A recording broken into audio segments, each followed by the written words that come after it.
ವೀಕ್ಷಕರೆಲ್ಲರಿಗೂ ಸಾಪ್ತಾಹಿಕ ಭವಿಷ್ಯವಾಣಿ ವಿಶೇಷ ಕಾರ್ಯಕ್ರಮಕ್ಕೆ ಸ್ವಾಗತ. ಸ್ನೇಹಿತರೆ, ಜ್ಯೋತಿಷ್ಯ ಶಾಸ್ತ್ರದಲ್ಲಿ ಡಿಸೆಂಬರ್ 2ನೇ ವಾರ ದಂಪತಿ ಹಾಗೂ ಪ್ರೇಮಿಗಳಿಗೆ ತುಂಬಾ ವಿಶೇಷವಾಗಿದೆ. ಡಿಸೆಂಬರ್ 2ನೇ ವಾರ ಬಹಳ ವಿಶೇಷವಾಗಿರುತ್ತದೆ. ಈ ವಾರದ ಆರಂಭದಲ್ಲಿ ಚಂದ್ರನು ಕರ್ಕಾಟಕ ರಾಶಿಗೆ ಪ್ರವೇಶಿಸುತ್ತಾನೆ. ಅಲ್ಲಿ ಗೌರಿ ಯೋಗವನ್ನು ರೂಪಿಸುತ್ತಾನೆ.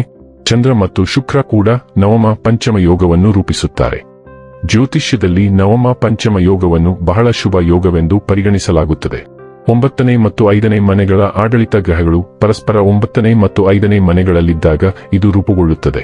ಜ್ಯೋತಿಷ್ಯದ ಪ್ರಕಾರ 9ನೇ ಮನೆ ಅದೃಷ್ಟ ಮತ್ತು ಧರ್ಮವನ್ನು ಸಂಕೇತಿಸುತ್ತದೆ. 5ನೇ ಮನೆ ಪ್ರೀತಿಯನ್ನು ಪ್ರತಿನಿಧಿಸುತ್ತದೆ. ಈ ಪ್ರಬಲ ಯೋಗ ಪ್ರೀತಿ, ಆರ್ಥಿಕ ಲಾಭ ಮತ್ತು ಜೀವನದಲ್ಲಿ ಸಂತೋಷ ಮತ್ತು ಸಮೃದ್ಧಿಯನ್ನು ನೀಡುವುದು. ಈ ವಾರ ಶುಕ್ರ ಮತ್ತು ಬುಧ ಗ್ರಹಗಳ ಸಂಯೋಗವು ವೃಶ್ಚಿಕ ರಾಶಿಯಲ್ಲಿ ರೂಪುಗೊಳ್ಳಲಿದೆ. ಜ್ಯೋತಿಷ್ಯ ಶಾಸ್ತ್ರದಲ್ಲಿ ಲಕ್ಷ್ಮೀ ನಾರಾಯಣ ಯೋಗವನ್ನು ಬಹಳಷ್ಟು ಶಕ್ತಿಶಾಲಿ ಹಾಗೂ ಶುಭ ರಾಜಯೋಗ ಎಂದು ಹೇಳಲಾಗುತ್ತದೆ. ಈ ಯೋಗವು ವ್ಯಕ್ತಿಗೆ ಆರ್ಥಿಕ ಲಾಭವನ್ನು ನೀಡುವುದರೊಂದಿಗೆ ಸಂಪತ್ತಿಗೆ ಸಂಬಂಧಿಸಿದಂತೆ ಅತ್ಯಂತ ಹೆಚ್ಚಿನ ಶುಭ ಫಲಗಳನ್ನು ನೀಡಲಿದೆ. ಲಕ್ಷ್ಮೀ ನಾರಾಯಣ ರಾಜಯೋಗದಿಂದಾಗಿ ವ್ಯಕ್ತಿಗೆ ಅಪಾರ ಧನ ಲಾಭವಾಗುವುದರೊಂದಿಗೆ ಸಾಕಷ್ಟು ಆರ್ಥಿಕ ಲಾಭ ದೊರಕುವ ಸಂಭವ ಕೂಡ ಹೆಚ್ಚಾಗುವುದು. ಡಿಸೆಂಬರ್ 8ರಿಂದ ಡಿಸೆಂಬರ್ 14ರವರೆಗಿನ ಕನ್ಯಾ ರಾಶಿಯವರ ಭವಿಷ್ಯವನ್ನು ತಿಳಿದುಕೊಳ್ಳೋಣ. ಈ ವಾರ ಕನ್ಯಾ ರಾಶಿಯವರ ಫಲಾಫಲಗಳೇನು? ಗ್ರಹಗತಿಗಳು ಹೇಗಿರಲಿವೆ?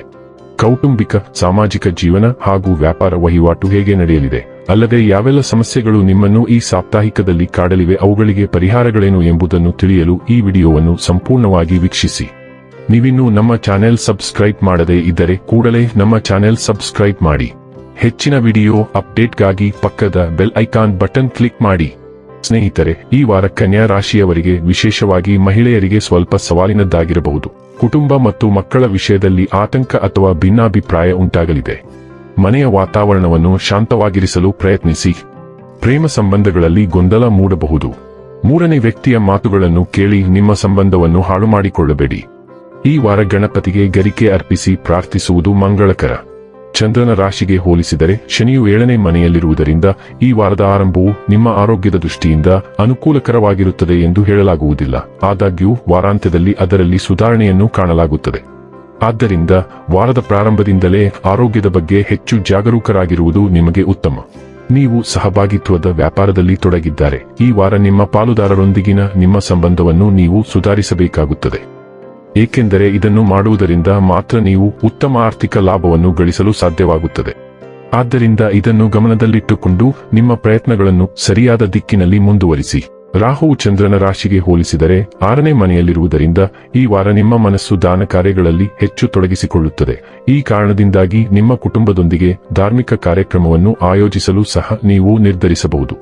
ಇದರೊಂದಿಗೆ ನೀವು ಮತ್ತು ಕುಟುಂಬ ಸದಸ್ಯರು ಆಂತರಿಕ ಶಾಂತಿಯನ್ನು ಅನುಭವಿಸುವಿರಿ ಮತ್ತು ಮನಸ್ಸಿನಲ್ಲಿ ಸಕಾರಾತ್ಮಕ ಆಲೋಚನೆಗಳು ಹುಟ್ಟಿಕೊಳ್ಳುತ್ತವೆ. ಈ ವಾರ ನಿಮ್ಮ ಬಡ್ತಿಯ ದೃಷ್ಟಿಯಿಂದ ನಿಮಗೆ ಅನೇಕ ಹೊಸ ಅವಕಾಶಗಳನ್ನು ನೀಡಲಿದೆ. ಆದಾಗ್ಯೂ ಪ್ರತಿಯೊಂದು ಅವಕಾಶವನ್ನು ಚೆನ್ನಾಗಿ ಯೋಚಿಸಿ ಅದರ ಲಾಭವನ್ನು ಪಡೆಯಲು ಪ್ರಯತ್ನಿಸಿ. ಏಕೆಂದರೆ ನೀವು ಭಾವನೆಗಳಲ್ಲಿ ಹರಿದು ನೀವು ಬಯಸುವಷ್ಟು ಲಾಭವನ್ನು ಪಡೆಯದಿರುವ ಸಾಧ್ಯತೆ ಇದೆ. ಉನ್ನತ ಶಿಕ್ಷಣ ಕ್ಷೇತ್ರದಲ್ಲಿ ಅನೇಕ ಗ್ರಹಗಳ ಆಶೀರ್ವಾದದೊಂದಿಗೆ ಈ ವಾರ ವಿದ್ಯಾರ್ಥಿಗಳು ಉತ್ತಮ ಫಲಿತಾಂಶಗಳನ್ನು ಪಡೆಯುತ್ತಾರೆ.